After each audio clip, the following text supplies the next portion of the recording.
Dia kayak keramik gitu loh. Kayak bak gimana sih? Kayak bak begini bentuknya, di bawahnya ada pancuran air buat ngalirin airnya. Tapi bukan kayak bak, kayak apa sih? Kayak keramik gitu, kayak tempat tidur. Tapi dibuat dari keramik, ujung-ujungnya ada tiang kan. Itu dia cerita pas lagi dimandiin, ada pala yang gelinding dari. Yang paling serem juga sama kayak waktu itu gua bukan ngeliat sih, dengar suara Mbak Kun kayak terbang. Cuman di belakang kita gitu. Ketara lah kayak orang yang kayak di film-film tuh nggak kayak gitu, suara kuntilanak ketawa nggak kayak gitu. Kayak gimana yang Kakak dengar? Kayak apa ya, orang teriak tapi nggak teriak gitu. Suara cewek teriak gimana sih? Kayak Ada antara ada dan tidak. Omnis satanica potestas, omnes. Halo masyarakat adat, gimana nih kabar kamu? Semoga dalam keadaan sehat, baik dan berbahagia. Baik lagi bersama aku Gusti Gina di Adat, antara ada dan tiada. Seperti biasa aku ngasih kalian asupan horor yang mana aku ngajak narasumber buat bercerita langsung pengalaman horor nyata mereka. Kali ini kita kedatangan sama Kak Faris. Halo Kak. halo Kak Gina. Gimana kabarnya? Baik, alhamdulillah. Alhamdulillah, Kak Faris tuh ada cerita, ngirim cerita ke kita tentang pengalaman dia bekerja di rumah sakit jiwa. Duh, aku excited banget sih dengerinnya. Itu tahun berapa sih Kakak kerja di sana?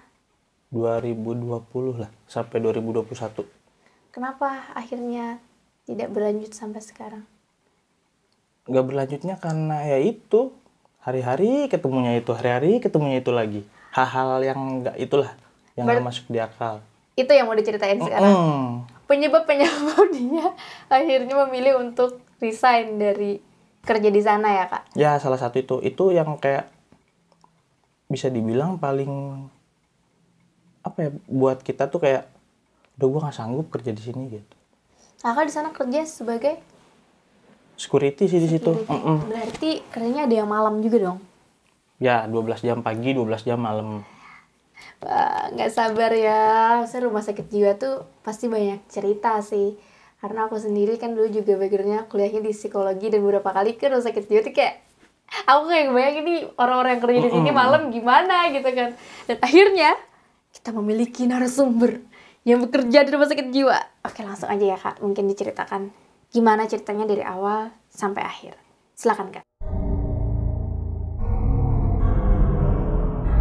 Sekitar awal tahun 2021 lah.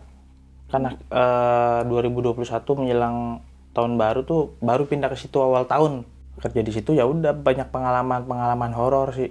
Dari pas masuk pertama malam, hari kerja pertama gitu. Kalau hari kerja pertama paling yang kayak kita disuruh-suruh dulu gitu kan sama temen, suruh ngecek ruang ini, suruh ngapalin ruang ini. Nah, kerja di situ di rumah sakit itu kan sekitar ada 12 hektar lah. Ruangannya banyak. Ruangan pasiennya itu sekitar ada 32-an, cuman udah lupa. Di rumah sakit itu ada 3 pos yang untuk kita jaga ya sebagai security ya. Pos 1, pos 2 sama pos 3. Cuman yang dipakai itu cuma pos 1 sama pos 3. Pos 2 itu udah nggak kepake, udah lumayan rusak lah tepatnya. Nah, di IGD juga ada, terus kayak patroli juga ada. Kita kalau malam mau malam mau siang itu kita harus puterin satu rumah sakit itu kan pakai motor, kita absen. Nah, kalau pagi biasanya tuh tugasnya kayak ya udah kita standby di plot masing-masing, kalau ada butuh bantuan lewat HT tinggal kontak gitu.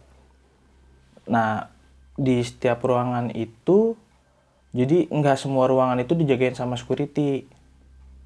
Cuman dari beberapa ruangan ada yang khusus nih, kayak PHCU wanita, biasanya PHCU laki-laki itu kayak tempat setelah dari pasien itu masuk ke IGD, dilempar ke situ sebelum masa tenang. Jadi kayak apa ya, bisa dibilang kayak fase untuk kayak dia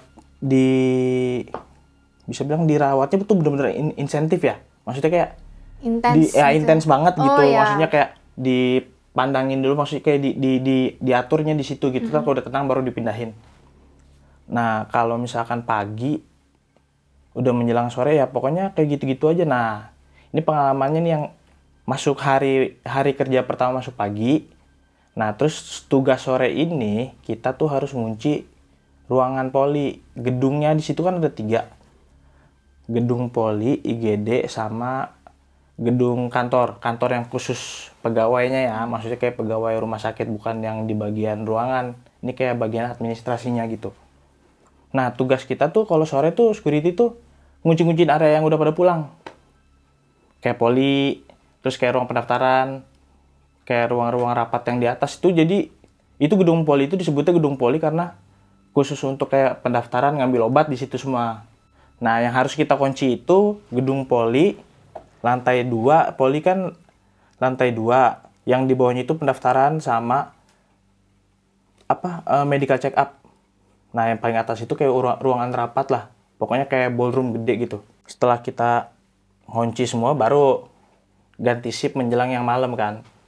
Mau pergantian shift. Nah, aku tuh pengalaman pertama pas masuk pagi suruh ngunci ruangan yang poli sama yang ballroom ini yang di atasnya rapat. Itu di gedung poli. Tugasnya kan menjelang maghrib.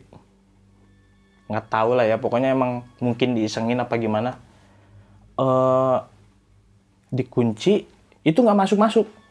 Sedangkan di kuncinya itu ada nomornya masing-masing. Setiap ruangan tuh ada nomor sama kuncinya sama. Misalnya ruangan A, kuncinya A. Ruangan B, kuncinya B. Cuman nggak masuk gitu. Kok nggak bisa gitu. Nah, itu kejadian di lantai 3. Mantap kan? Kelar-kelar tuh habis maghrib baru bisa. Nah, yang namanya setiap poli itu dicek, dikunci. Kok nggak bisa? Habis maghrib baru kelar. Ternyata kata temen gue yang nemenin gue jaga, yang nemenin kunci itu, dia kan emang yang megang kunci itu, tugasnya dia tuh itu kalau sore. Dia mah diem aja gitu, gak gue sebutin dah namanya dah. Takutnya ntar ini. Iya. Nah, pas kelar-kelar abis maghrib baru bisa dikunci. Dia bilang apa dah?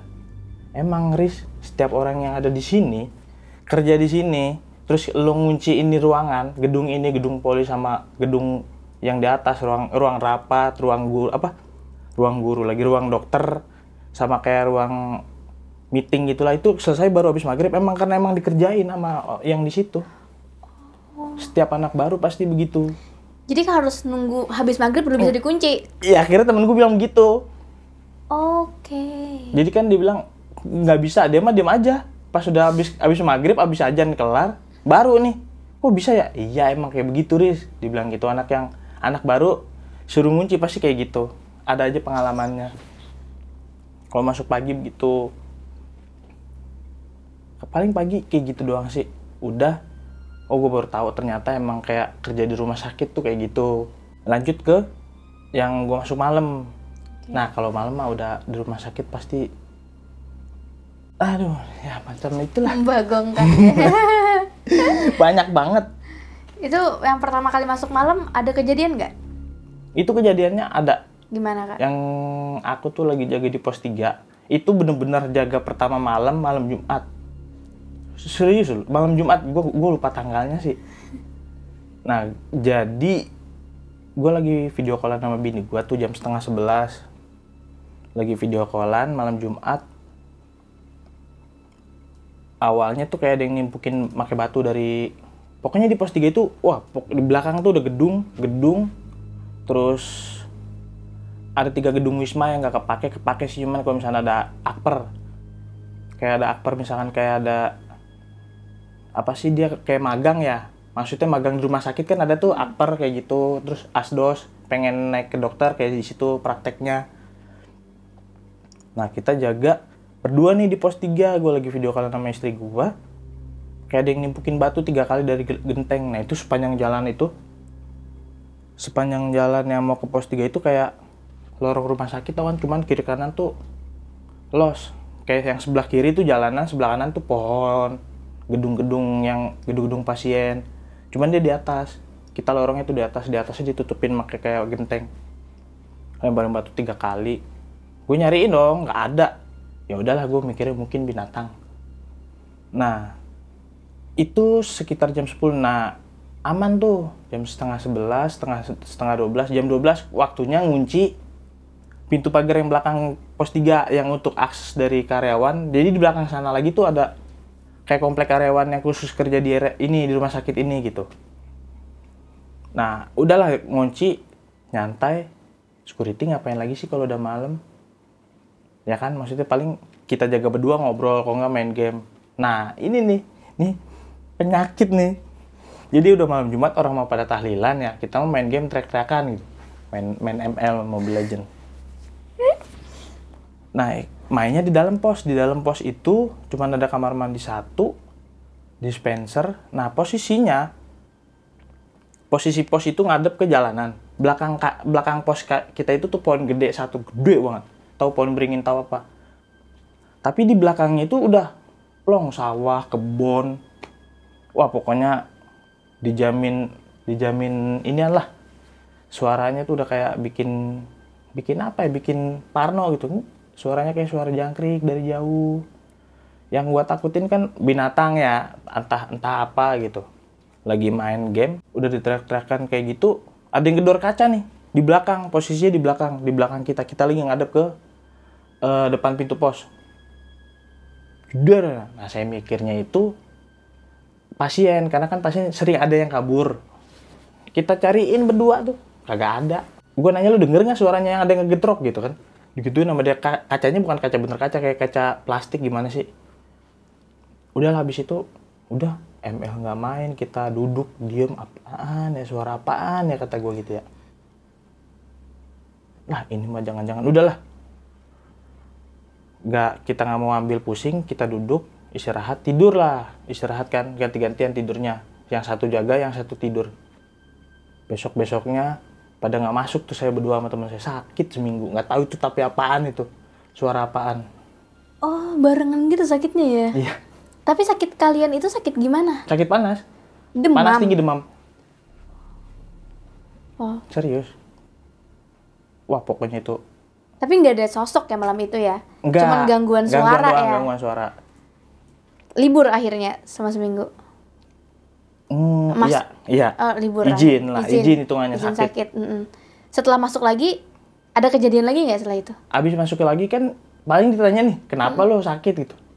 Pasti digangguin, kata dia gitu. Soalnya banyak yang kayak gitu. Lagi lu malam Jumat bukannya pada yasinan apa, lu pada main game, kata dia begitu. Aduh, bocah kata saya. Ya udahlah. Nah, yang kalau kejadian yang dibilang ada kejadian lain nggak banyak sebenarnya. Dari aku sendiri ya.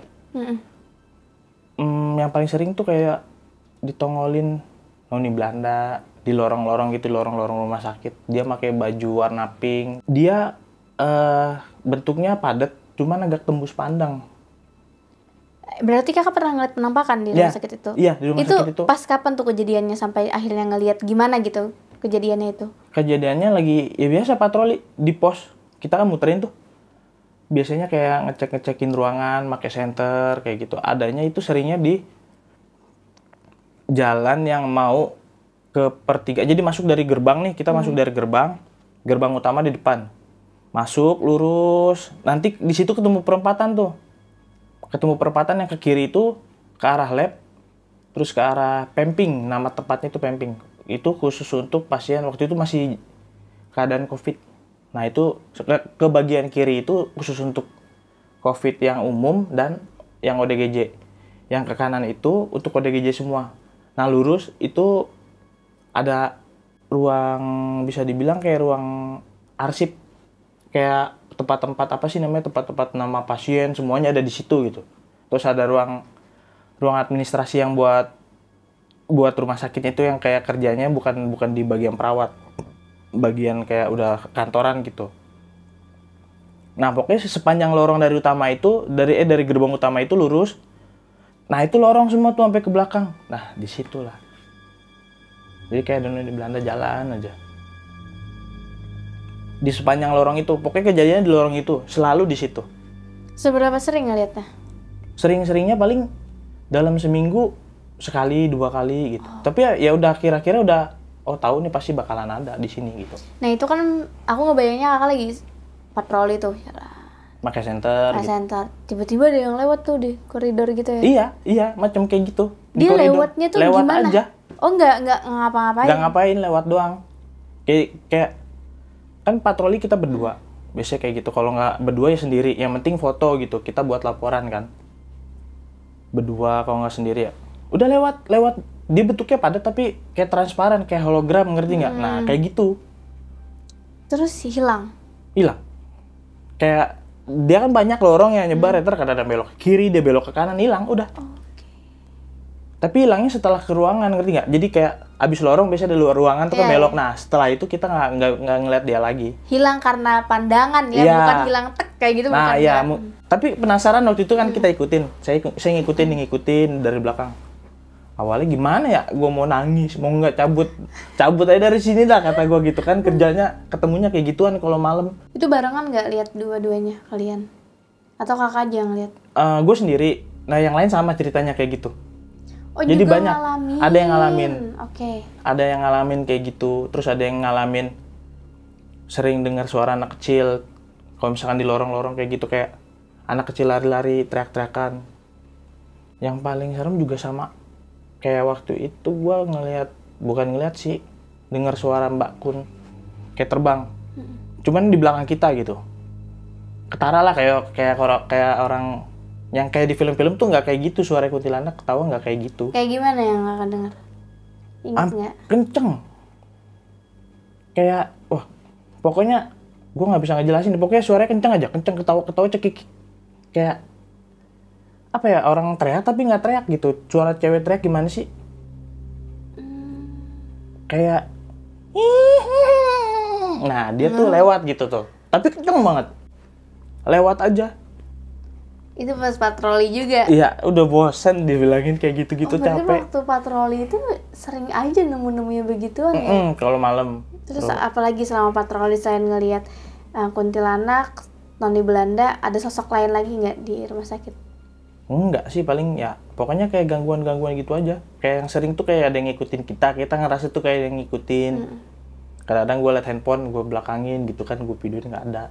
Pernah nggak dari video atau foto menangkap penampakan? Nggak, alhamdulillah nggak. Mungkin ya gue nggak ngehin gitu. Ya udahlah, karena kan banyak fotonya juga. Gue nggak mungkin nyariin satu-satu, tapi emang jadi pengalaman itu nggak cuma gue doang yang ngerasain. Berarti ada cerita dari teman-teman yang lain ya? Nggak Gimana? cuman gue doang gitu yang ngalamin. Ya kalau dari teman-teman lain kakak dengar gimana ceritanya? Itu macam kayak dia sering lihat noni Belanda. Selain yang kayak gitu ada nggak kejadian apa gitu? Paling pas jaga di GD. Gimana? Jadi kan plottingan kita di GD itu malam.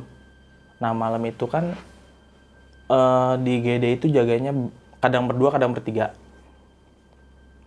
Kalau dari masuk malam itu kan jam 7 sore, jam 7 malam sampai jam 7 pagi. Dari jam 7 malam sampai jam menjelang tengah malam aman. Nah, dari jam 2:30 ini nih sampai jam 2:30. Kan ada jam istirahat ganti-gantian. Otomatis kita yang jaga sendiri. Jadi di IGD itu kan bisa dibilang pintunya otomatis ya, pintu otomatis. Nah, kita tuh jaganya di belakang pintu otomatis itu, Kak. Duduk kayak ada kursi gitu khusus buat security kalau malam. Nah, pintu otomatis itu sering kebuka sendiri. Dalam semalam tuh bisa kebuka 3 kali, 4 kali, sedangkan nggak ada siapa-siapa.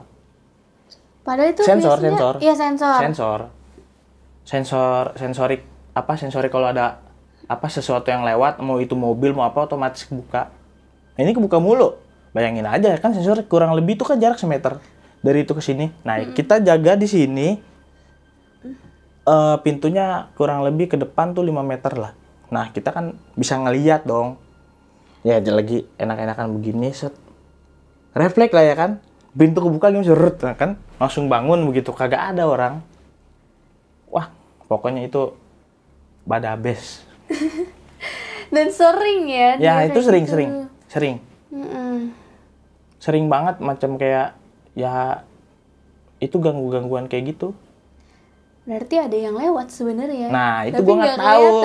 Ya. Gue mau minta cek CCTV nggak boleh, karena kalau misalnya cek CCTV itu kalau ada problem misalkan kenapa gitu, baru dikasih kewenangan untuk ngebuka CCTV.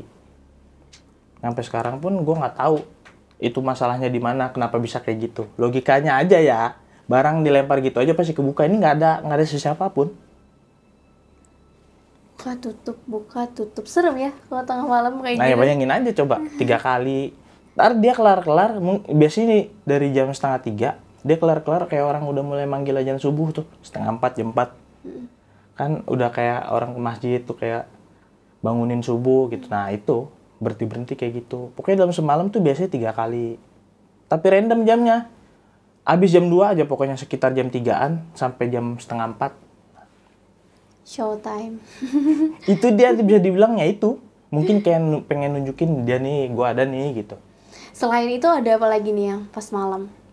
Ada poltergeist kah? Biasanya benda-benda bergerak gitu. Kan banyak tuh cerita-cerita di rumah sakit kayak gitu biasanya. Nah, yang bikin gua ngilangin penasaran akhirnya gua tahu ya, ternyata bener gitu. Maksudnya ini apa tadi Kak Gina bilang poltergeist ya?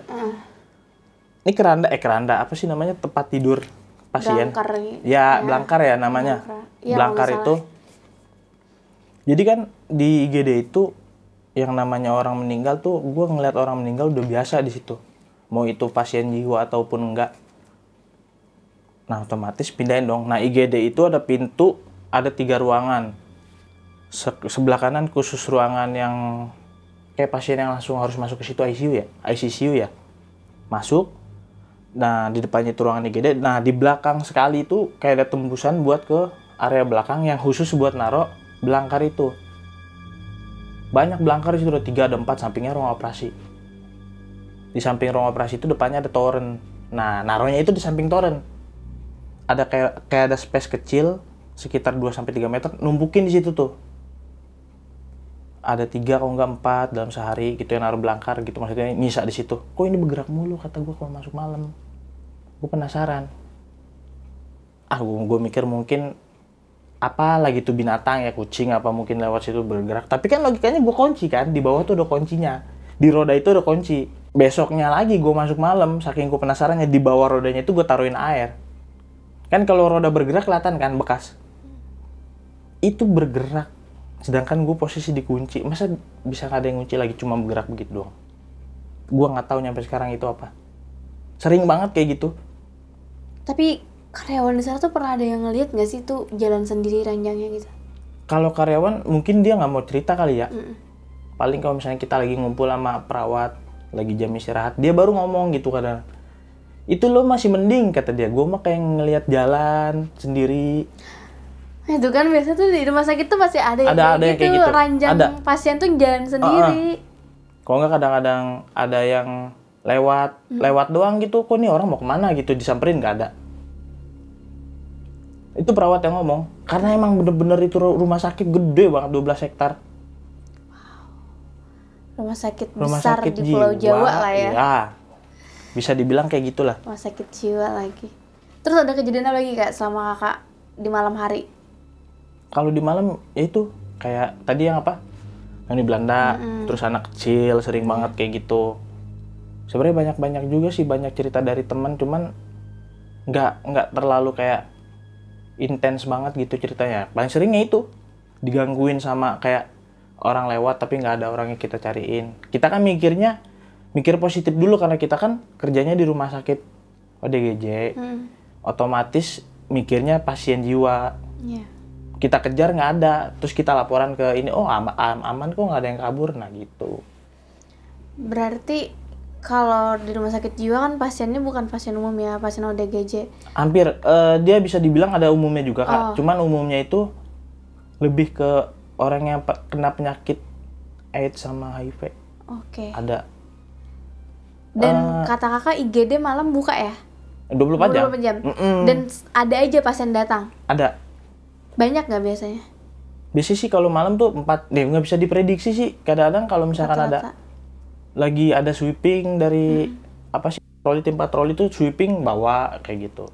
Nah terus kalau kakak jaga malam di IGD sebagai security di sana, pasti ngeliat dong pasien-pasien yang datang gitu. Pasien-pasien yang datang tuh ada nggak sih yang aneh atau yang berkaitan dengan mistis gitu? Pak, karena kan kalau di zaman dulu ya, sebelum ada ilmu psikologi yang berkembang kayak sekarang, kalau ada kelakuan yang aneh itu pasti dikaitkan dengan entah dia kesurupan kah atau mistis kan. Nah kalau di rumah sakit di zaman sekarang ada nggak yang kayak gitu? Ada, banyak malah. Oh gitu, coba ceritain deh kak, satu-satu. Banyak sih, dia bisa dibilang tuh rata-rata orang-orang situ kan daerah situ masih jauh dari perkotaan ya. Rata-rata orang situ datang ke rumah sakit jiwa dengan alasan nih orang ada yang mau ilmu kayak gini terus gagal gitu. Paling bisa dibilang paling ekstrim lah buat kayak nanganin hal orang ODGJ kayak gitu. Ada tuh waktu itu dari Sukabumi. Dia dibawa sama polisi, kondisinya jam 1:30 malam kalau nggak salah. Gue lupa tanggalnya hari apa, tanggal berapanya. Datang jam 1:30 malam, diikat nih full badan kayak mumi. Jadi pala dari leher diikat pakai lakban, tangan diborgol, kaki diborgol. Ngadepnya kan gini ya.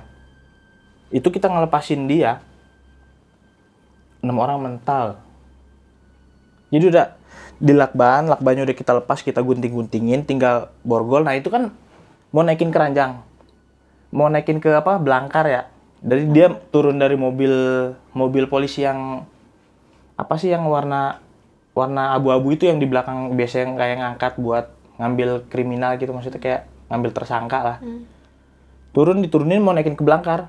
Itu kan dilepas dulu semuanya, nggak mungkin kita gotong begitu kan. Udah kita lepasin, kita mau masukin, mau tidurin dia di situ, itu kan otomatis harus ada yang nahan, ngiket tangannya. Itu udah selesai ngiket tangannya, udah mau diikat, kita mental sama dia. Temennya ini yang ngebawa ini sama polisi dibilang itu dia habis belajar ilmu. Jadi gila gara-gara nggak bisa gitu. Cuman emang rata-rata tuh orang dengan kelainan kejiwaan itu fisiknya lebih kuat daripada yang normal. Itu tangannya udah pada dikelet-kelet sini berdarah. Ada bekas kayak belingnya masih ada, serius. Itu yang tadi pas Iya, yang tadi. Oke. Kita ngemental, lepas, otomatis dia kabur kan ya. Kita kejar aja. Akhirnya dia ujung-ujungnya jatuh, aku selengkat kan kakinya mau nggak mau. Paling gampang ngejatuhin pasien atau orang lari itu ya selengkat kakinya. Itu aja langsung diikat pakai borgol lagi. Langsung dinaikin ke belangkar, udah suntik. Istirahat dia langsung 12 jam.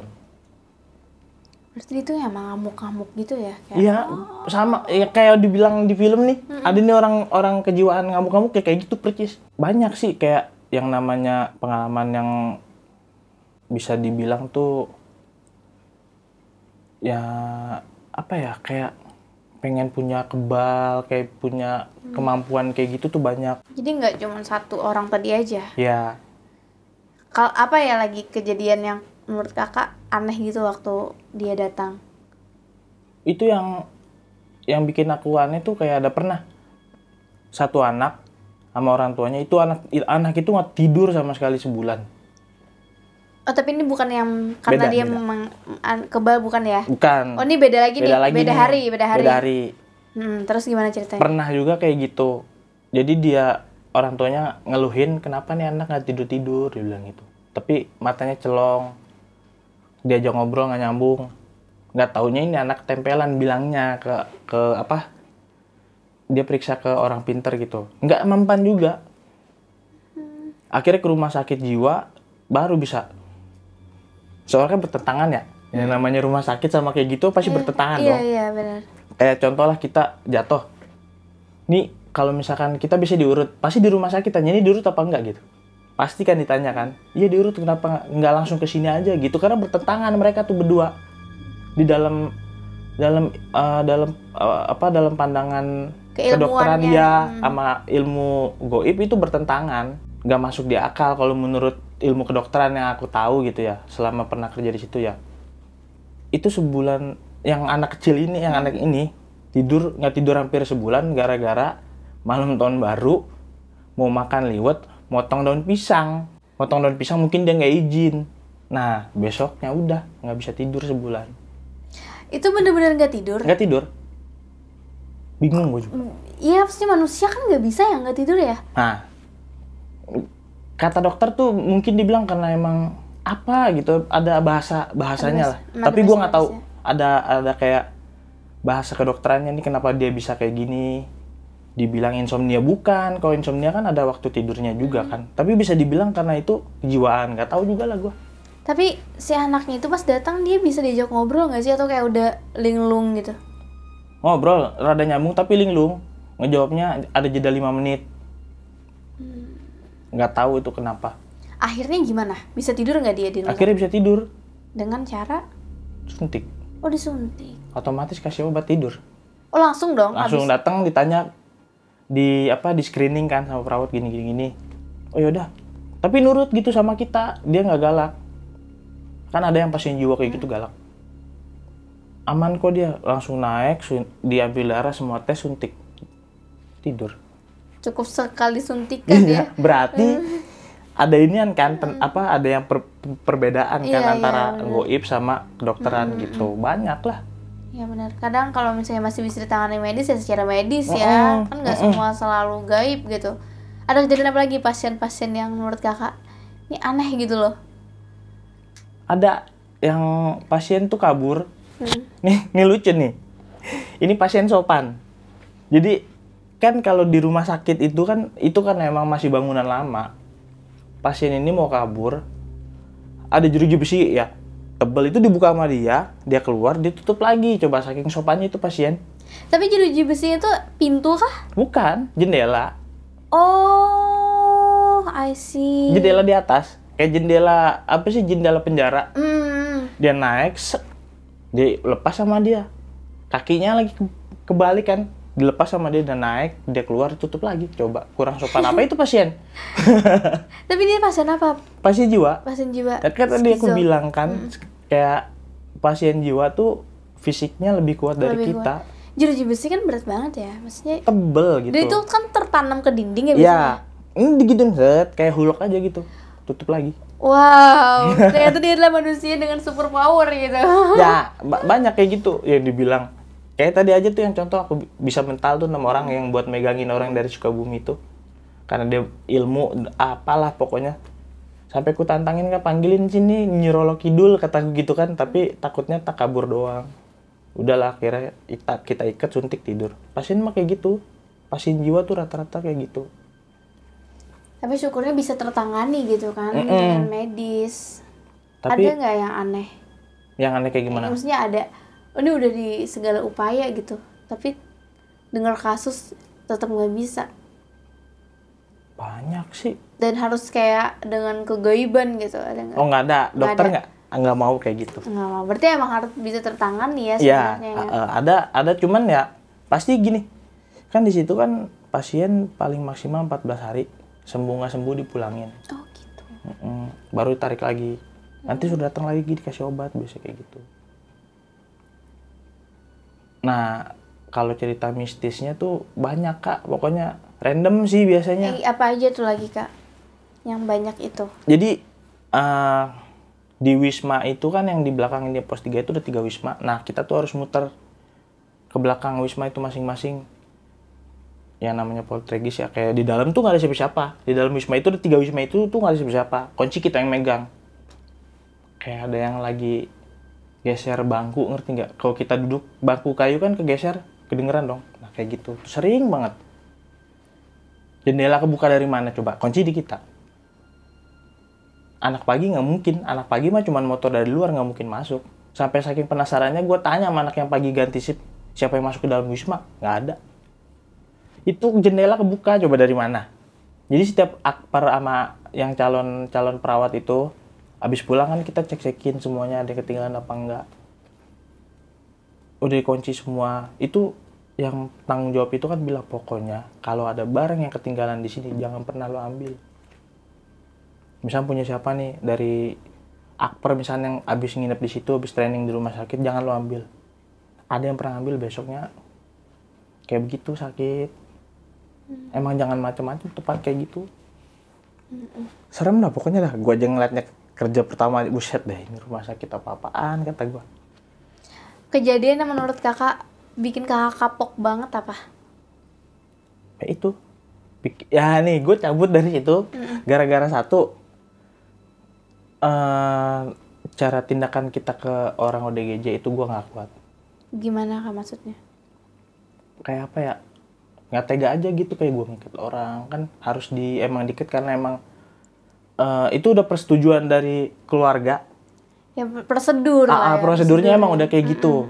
Itu namanya PGF, dibilangnya di PGF, diikat karena emang takut dia tindakannya kayak melukai diri sendiri melukai orang lain atau menyakiti diri sendiri dan orang lain gitu. Sampai ada yang pengen ngebunuh orang itu kan nggak boleh. Ya makanya diikat. Nah itu yang bikin nggak kuat.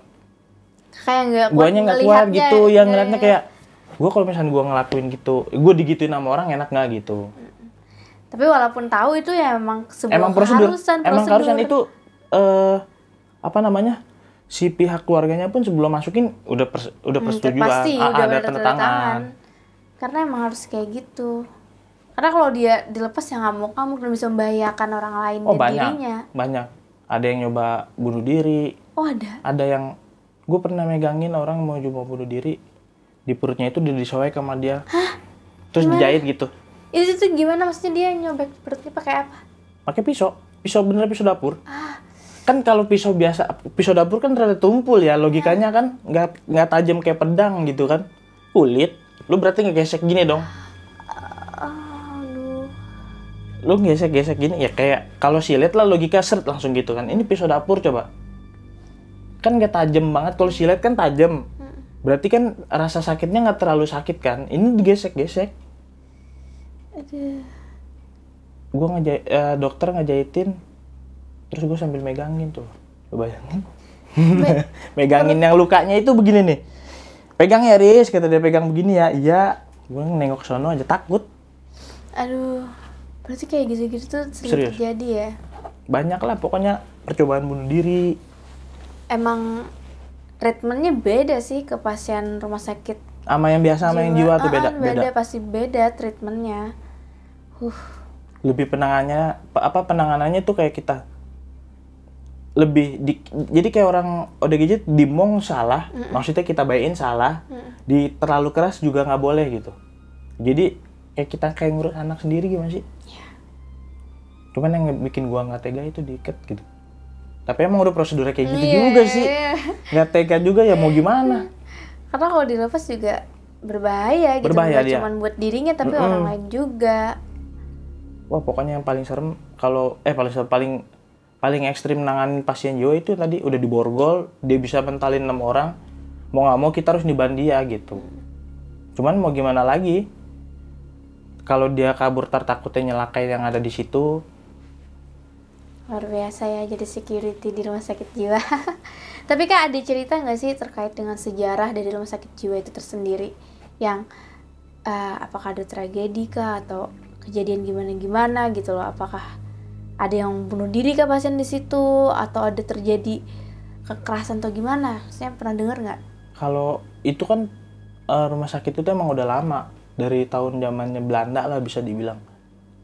Bahkan kalau bisa diasumsiin tuh itu emang rumah sakit jiwa gede dari awal itu di situ. Jadi dulu pasiennya itu nggak dimasukin di ruangan Kak, yang pernah aku tahu ya, dari kayak perawat, dokter gitu pernah. Maksudnya kita sering ngobrol gitu kan di GD, kita mau nggak mau ngobrol sama siapa lagi gitu.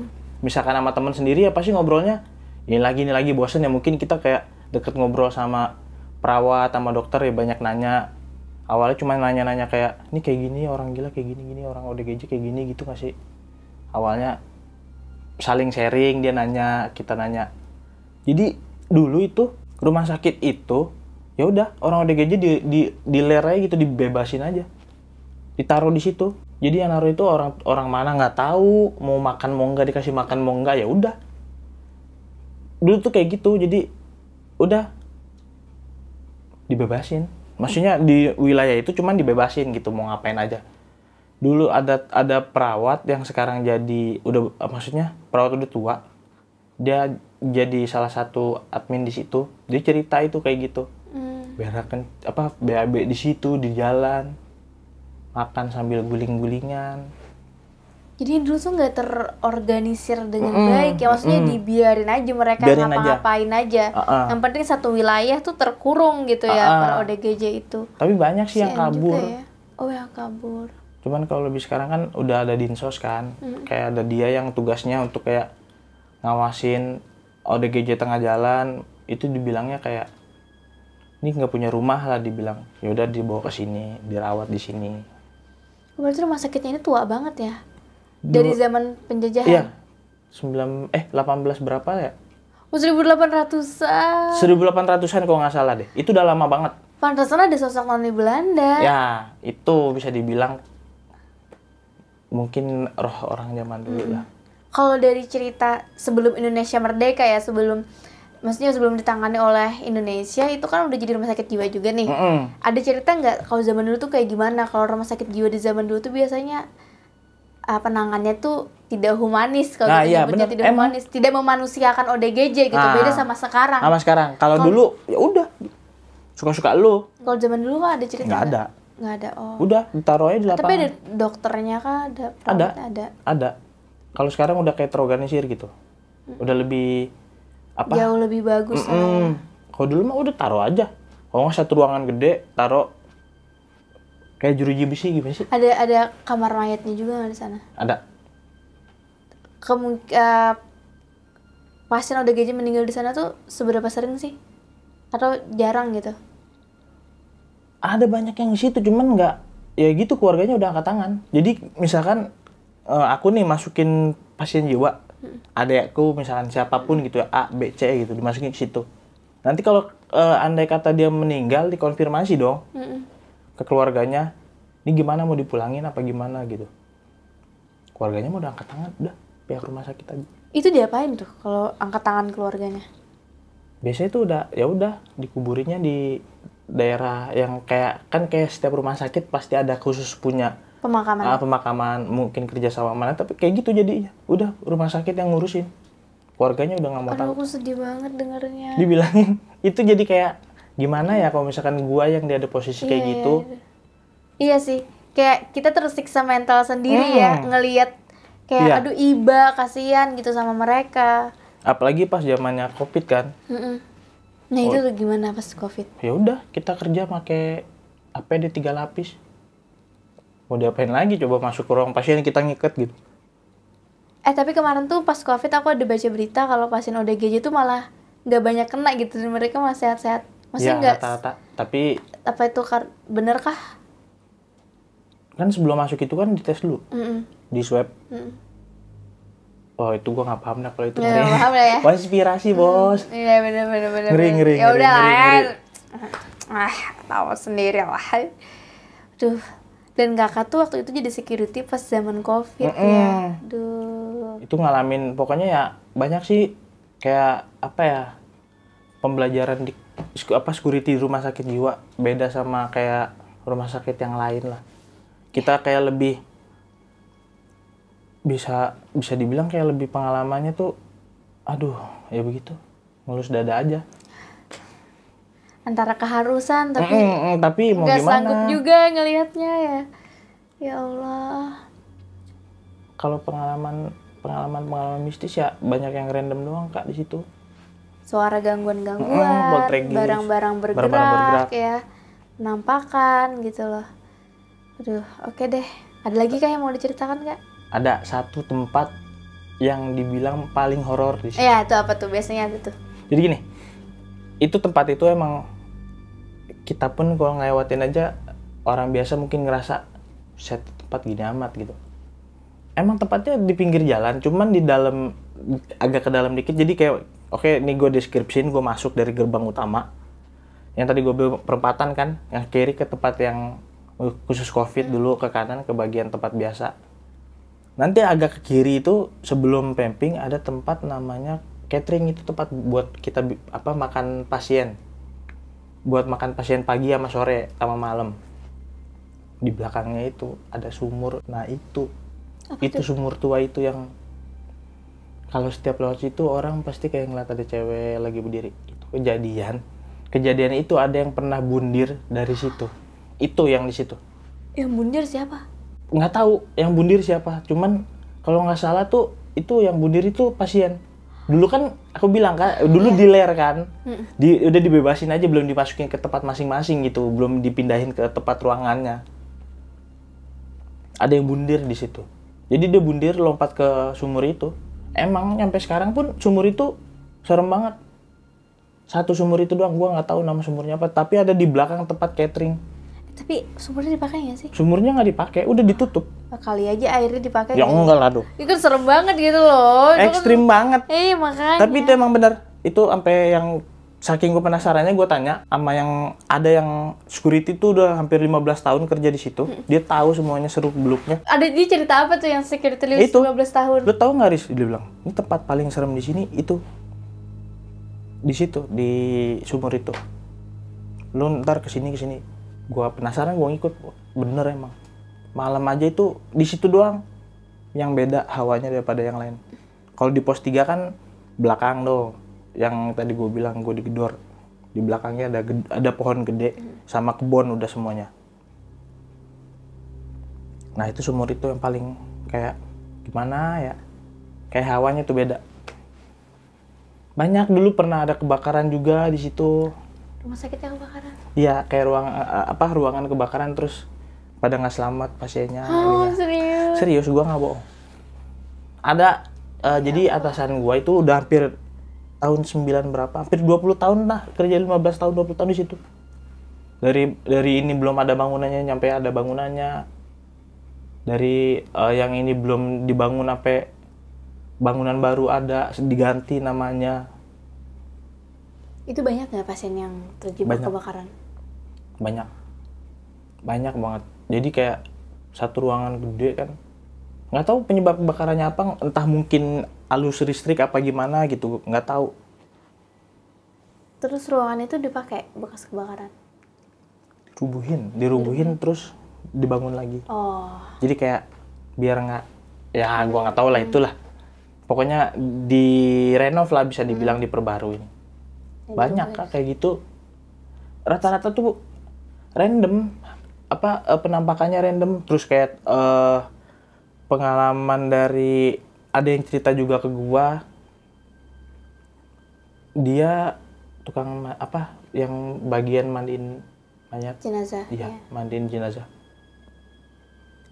Jadi kan kalau di rumah sakit itu kan jenazah itu habis udah lewat gitu, maksudnya udah lewat, udah meninggal, dibawa ke tempat pemandian kan. Nah, kalau misalkan emang keluarganya mau dikonfirmasi mau ngerawat mau ngurus nih jenazah, ya udah kita cuma tugas mandiin, nanti keluarga pasien datang. Kalau enggak, dimandiin di situ, dikapanin di situ. Nah, tempat pemandian itu ruangan lumayan gede. Jadi kalau pasiennya itu kan ditidurin, jadi kayak keramik gitu loh. Kayak bak gimana sih? Kayak bak begini bentuknya, di bawahnya ada pancuran air buat ngalirin airnya. Tapi bukan kayak bak, kayak apa sih? Kayak keramik gitu, kayak tempat tidur. Tapi dibuat dari keramik, ujung-ujungnya ada tiang kan. Itu dia cerita pas lagi dimandiin, ada pala yang gelinding dari... Hah? Serius nih, kayak gimana ya bentuknya? Dia panjang. Dari sini ke sini tuh dia mandiin aja udah biasa. Jadi dia lewatin kolong itu, pala gelinding kayak kelapa. Ada kan kalau makhluk kayak gitu di Indonesia tuh yang di Bali ya, kalau nggak salah ya. Pala doang gelinding, jatuh kalau dia kan dari pohon. Ini gelinding doang. Jadi tuh yang mandiin jenazah tuh udah kayak begitu sering banget. Nemuin jari lah ketinggalan. Terus palanya tuh gelinding, dicari lagi nggak ada, padahal palanya masih ada. Serem Kak, itu bener-bener orang sampai banyak yang kayak nggak kuat. Pernah lu, gue ketemu sama security juga, baru masuk 3 hari udah keluar gara-gara sering kayak gitu dikagetin, pokoknya dikerjain dulu sama makhluk-makhluk kayak gitu di situ. Banyak. Namanya juga rumah sakit ya, kan banyak jiwa yang melayang gitu loh di situ. Banyak orang yang meninggal di situ, dari yang wajar memang Sampai waktunya yang sampai aneh-aneh. sampai yang aneh-aneh kayak bunuh diri, kebakaran Ya, tadi kan. banyak. Kan itu kayak semuanya jadi satu gitu loh. Pasien juga banyak kok yang kayak gitu, yang bundir tiba-tiba. Cuman nggak diekspos aja. Ya karena gimana, kalau pasiennya ODGJ itu beda pokoknya sama Beda, pasien beda. umum. Kita kerasin dia salah, kita kita emong dianya makin ini ke kita gitu. Jadi ya emang ada kayak penanganan khusus. Khusus betul, ada prosedurnya. Berarti bisa dibilang sebenarnya ruangan mayat atau ruang pemandian jenazah tadi itu juga nomor 2 terseram setelah Iya, sumur ya? Sumur. Kalau kata gue sumur, pos 3, itu pemandian jenazah. Tiga area yang paling menyeramkan ya. Sama ada nih, Ada lagi? dulu lab sebelum pindah, Itu adanya kan di situ juga ada inian apa kayak tempat orang pengguna narkoba apa sih kalau misalkan mau rehab ya, direhabilitasi rehab kayak gitu. Ada tempat rehab. Itu lapangan di dulunya itu depannya itu kamar jenazah yang dipindahin. Jadi dipindahin keluar, dulunya depan-depanan. Berarti ruang rehab deket kamar jenazah kali ya. Aduh, yang rehab di sana. Dibilang itu, wah pokoknya random dah. Kayak ngeliat orang yang sering yang jalan, anak muda apa kakek-kakek udah apa ya bosen, rata-rata ceritanya kayak gitu. Anak kecil lah, terus yang belangkar jalan sendiri lah, yang perawat yang ngeliat ini itu banyak banget. Cuman gua nggak bisa ini aja ceritain satu-satu ya, rata-rata kayak gitu yang paling sering yang di Belanda. Karena dulu pernah dibangunnya pas lagi zaman penjajahan Belanda. Belanda tahun 1800-an lah. Nggak tahu ya si Noni tuh kenapa meninggalnya dan masih bergentayangan di situ gitu loh. Apa mungkin dia dulu yang punya di situ atau mungkin dia yang yang pertama kali meninggal, mungkin yang di sumur itu gua nggak tahu. Iya, nggak tahu benar-benar sih. Nggak pernah ya simpang siur cerita di situ, cuman paling serem itu sumur, terus pos 3 sama yang pemandian jenazah. Kalau IGD mah pintu itu doang. Gerak-gerak sama belangkar itu pasti udah biasa kok belangkar. Ya rumah sakit tuh pasti ada sih. Pasti ada yang aneh-aneh. Gitu. Oke deh, mungkin sampai di sini dulu ya Kak ceritanya. Seru sekali. Kebayang ya kalau kalian rumah sakit jiwa tuh gimana, apalagi malam-malam gitu loh. Seru banget. Ini yang pada kerja di rumah sakit, entah itu security, cleaning service, perawat, dokter, apa kamu juga punya pengalaman serupa gitu ya. Kalau kamu punya, silakan tulis di kolom komentar. Atau kamu juga mau bercerita langsung di sini, silakan isi Google Form yang ada di description box. Aku sama Kak Faris sampai di sini dulu. Semoga kalian terhibur dan bisa menemani waktu senggang kamu. Kami pamit. Bye. Bye. Hai guys, thank you udah menonton video ini sampai habis. Jangan lupa untuk di-subscribe, nyalakan loncengnya, like, comment, dan share. Bantu aku untuk membangun channel ini sebagai channel nomor 1 penjelasan mengenai mitologi, horor, dan misteri.